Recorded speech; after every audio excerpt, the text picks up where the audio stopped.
All right, here I am with a capital vessel, or CV, that I have been building in Empyrean Galactic Survival. They are up to Alpha 7.3 as of yesterday, and I wanted to do a little walkthrough of this ship that I've been working on the past couple of weeks.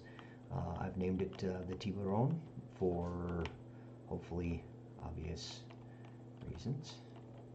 Just kind of came out like that. I didn't plan on it, it just worked out.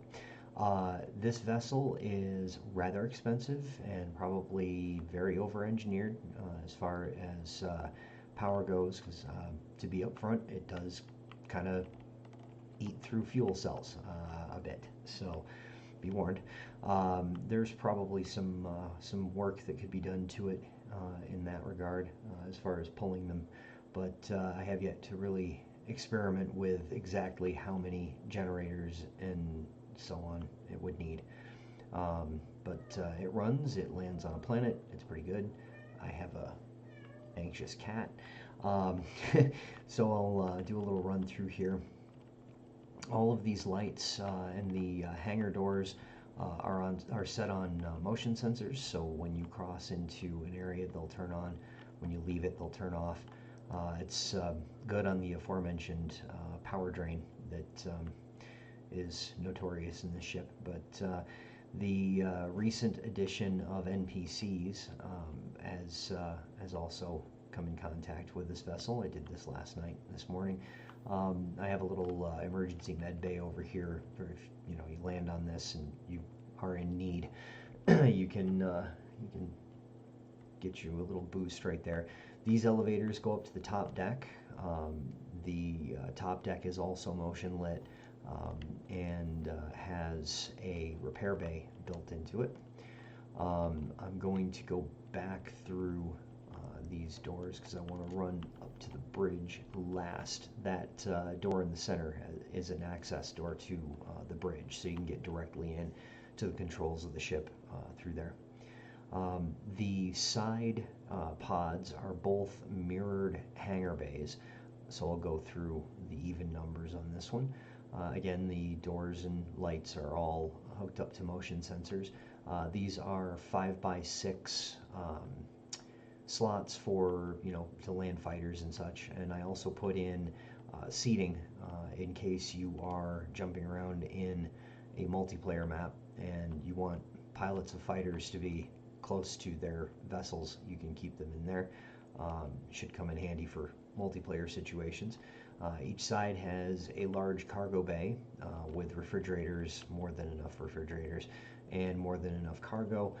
It's overbuilt as far as that goes. I don't think anybody will need that much space, but it gives the ship a realistic feel, in my opinion anyway. The smaller hangars on the front of the side pods are a little bit smaller. They'll hold two fighters, 2 or 3 fighters. In fact, I believe, if I'm not mistaken, we'll run through engineering here for a moment because I think I have a couple of prefab fighters set up that for size representation, but I believe I put them in the odd hangars.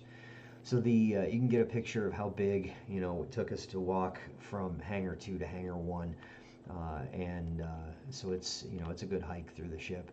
It's pretty large, but nowhere near as big as some of the other ones I've seen in the workshop. So we'll run with it.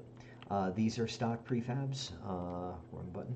And I think it's Tier 1B and Tier 1A. So if you wanted to spawn those in your own to see how the size is of this vessel, you can use those as representation. And again, I have cargo bays over here, and the back to the center of the ship here. We'll go through the construction bay. This is, you saw me run through one on the other side as well.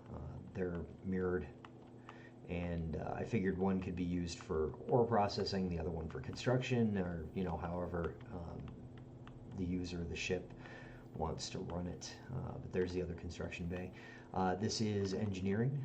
I've added a lot of detail to it in recent days, And if you've seen some of the earlier screenshots or a couple of my streams where I've been working on this project, you'll see that this is significantly different than it was before. And there's a second level to engineering with a more straight-on view of the warp core, or the end view of the warp core, and warp engine, excuse me. And I put in some NPC deco in there too, to kind of give the ship a living feel. There are two bays on the sides with switch lights that host the generators and some of the fuel tanks. There's a crawl space here to be able to get at them, and it's relatively plain, but it's a generator room, so it didn't really require a whole heck of a lot of space, as much as it did armor around it. There's another one mirrored on that side. And going more towards the front of the ship, there is a pair of crew quarters on either side with facilities and lockers and beds, cryo chambers. And these are also on switch lights. Then we come forward even further into engineering, and there's an elevator up that will take us to the front of the bridge. There's also a path through here into our gardening room. This one has been revamped considerably. I had an air problem, and I didn't realize what was going on for a while, and figured it out on a stream, and was really happy. Basically, I forgot to take into account that no matter how thin a block may look, it takes up an entire space. So the interior window here, I had one on the inside. It was blocking that air vent, and it took me a little while to figure out why. So I'm pretty happy that it came out, but also a little bummed that I didn't realize it a lot sooner. Still moving forward through the ship, I have a food processing and mess hall area on the left here, and a medical bay on starboard side. And if we go up through here, there's a bunch of beds and a receptionist and medical type looking things. These are placed in here, these deco are placed in here for different types of effects that you will face, negative effects that you will face, like food poisoning, getting bitten, parasites, and radiation and stuff like that. So it's a full service bay. Over here we have food processing, and upstairs I threw in some of those awesome NPCs that they just added in with 7.3, and filled them into the dining area. Oh, hello. Okay, he's a whiny cat. Keep going forward, and we have an ammo storage area, as well as armor locker and repair station. He wants to get in on the video. I think he wants to fly around on the ship. Lastly, we'll come back here towards the aft, and we'll get on that elevator up to the bridge. This one is the forward elevator. Those two elevators that are mirrored on the back will also take you into the bridge. You can see in the distance the elevator shafts that are back there. Again, added NPCs to make this feel a little bit more livable. You can pilot this vessel from a forward station or up here in the center. And there are seats for a couple of people up here. Let's see, 4, 6, something like that. 7 if you count the pilot, 8 if you count the captain. Or more, actually. I did put in a lot of seating in this, so if it is used in a multiplayer game, you should have more than enough room for people to sit down while you're moving. A couple of guards in the back of the bridge, and this door will lead out to the top deck.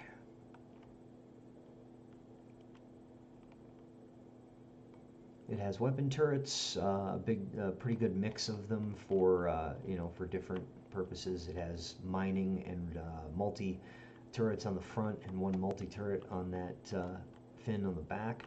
And I hope you like it. If you have any feedback on the ship, something I can make it better, anything that could improve upon the design, or if you're one of those tech heads that can tell you, oh, you need 3 generators and 2 T2 generators and you'll be fine on this. If you're one of those people, really, please feel free to, give me some insight.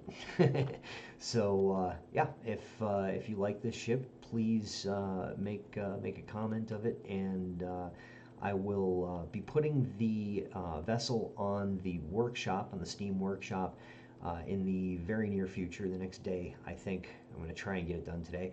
But once I do, I will add the information to the video, and we'll get hopefully get some good feedback and get some people using this thing. I hope you've enjoyed it, and I will hopefully see you in the near future. Have a good one.